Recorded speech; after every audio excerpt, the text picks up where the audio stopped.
Welcome. In front of me is a Motorola Moto G53, and today I'll go over unboxing along with it with a quick overview of this phone. So before I get started, I will just quickly mention this version of the phone is going to be the 4 GB of RAM and 128 gigs of storage, and this is the ink black color. So let's pop it open.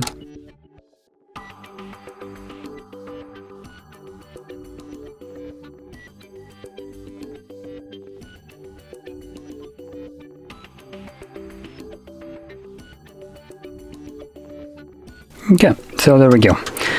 Now that the unboxing, I guess, is over, we can move over to the specs of the device. In a second, you'll see the display right here, which is a 6.5-inch display with a 720 by 1600 resolution. Now this is an IPS LCD display with a hefty 120 Hz refresh rate, which is really nice to see. Now I'm going to quickly go through the setup. And while I'm going to the setup, I'm gonna I'm gonna just mention the internals, which there is not much to show, it's more tell.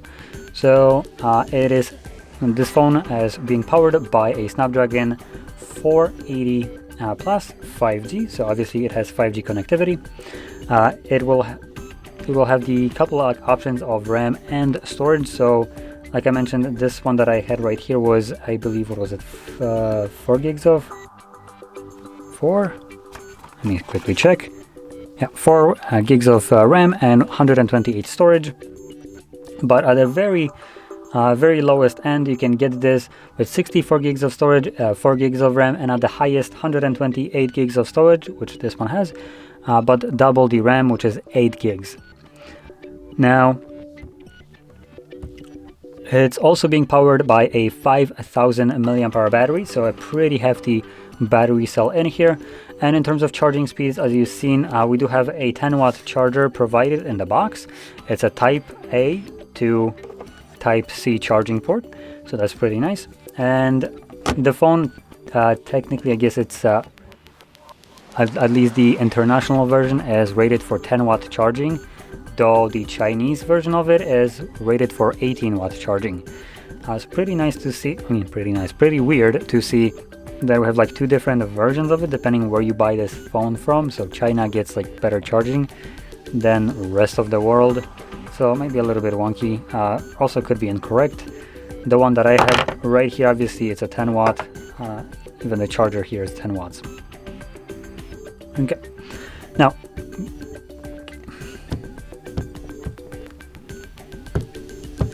there we go. So moving on to the cameras at the back. We have a dual camera setup, as you can see, and it's interestingly looking like frosted black. This is, I believe, plastic, just to mention this, so I don't think this is glass. But anyway, sticking with the cameras, we have a 50 megapixel wide sensor and a 2 megapixel macro. Now, truth be told, they could have just ditched the 2 megapixel macro. It is absolute dog shit and will not contribute to any better photos. Truth be told, 50 megapixel sensor with a 2x zoom will always outperform a 2 megapixel macro. No matter what you do, there is no way that this macro will ever take a better photo than that wide sensor. So it is an absolutely redundant, useless sensor that you get to pay for and have zero use for. Disappointed, to be honest. Anyway, at the front, we have a 8 megapixel wide sensor or a 16 megapixel sensor. Again, depending if you're buying it in China or in Europe. And I'm not exactly sure which one that is, to be honest, in terms of like the sensor. It's not really described, so I can guess that this will probably be 16, considering that's usually the kind of like a standard that we get right here. And this phone costs about 250 euros, so I would expect at this price range to have a 16 megapixel wide sensor at the front. Now, moving back to something that I already mentioned, the back. It is a plastic back. The frame of the phone itself is also plastic, so the build quality right here is relatively budget, obviously. But other than that, you do have benefits of this budget, which are focused primarily in the display and also the processor. Now, with that being said, there's not much more to talk about this or to add to this device, apart from just like couple little additions, like the fingerprint sensor that we have as a power button. We have a headphone jack at the bottom with speakers, and yeah, that's about it. And one more thing: expandable storage, SD card, and SIM. So there we go. Those are all the worth mentioning things that might not be visible at the first glance. Now, to finish this off, I'm gonna categorize two things: the negative and the positive. At $250 price tag, or euros as it's here, so the price might fluctuate, keep that in mind. It's not exact price, but at this price tag, I think this device is actually pretty nice, especially considering I did unbox a couple different devices from Motorola today, and one of them was the G53, which is a cheaper device, but by only like 20 euros, but it's significantly worse. So this over the G23, this is a massive, I would say a massive upgrade. So if you're planning to pick one of those up, do go for this one, the G53. It's obviously significantly better on paper, and also most likely in person as well. Now, to quickly categorize the two sides, the positive right here, obviously the display. It is only a 720p resolution, but it's running at 120 Hz refresh rate, so you're going to be getting these nice super smooth motions right here, which camera unfortunately won't be picking up when you're watching this on YouTube, but in person this looks really good.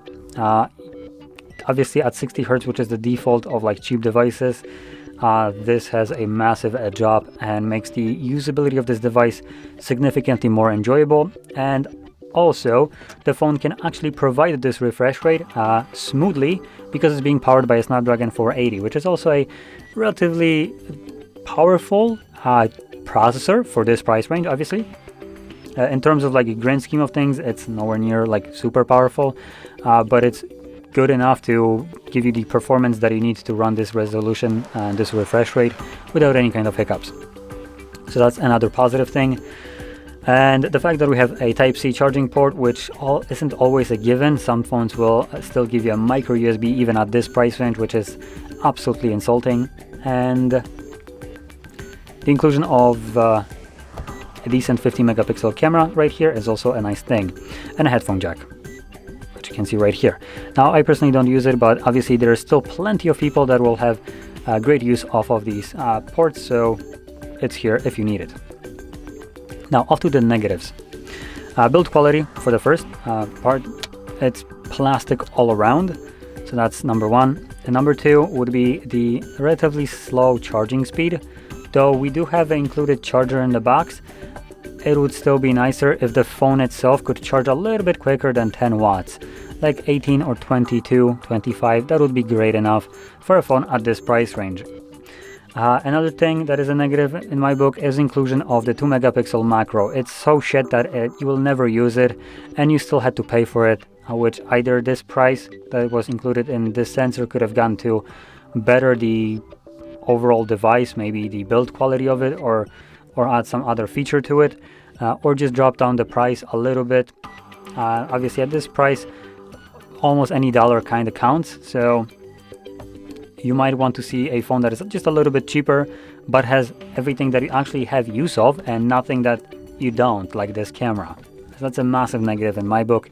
Even though it doesn't contribute much to the change in price, it's probably not like maybe dollar in production max, but still it just bugs me.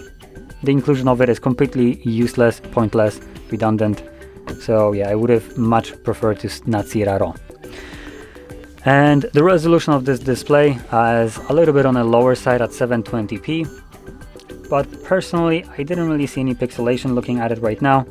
I don't have a 20/20 eyesight, so take that with a grain of salt. Some Hawkeyes will probably see pixelations on here. Maybe if you hold your phone a little bit closer to your face at night or whatever, you might see it, but just as I'm looking at it right now at like, I don't know, 2 feet away. It's perfect for me, so yeah, I can't really say anything negative about this one. But like I said, it is only a 720p resolution anyway, so to some people that is a deal breaker. So there we go. Those are all the positive, negatives about this device, and the choice is yours. If the negatives outweigh the positives, obviously you can decide if this phone is for you or not. Now, with this being said, if you found this video helpful, don't forget to hit like, subscribe, and thanks for watching.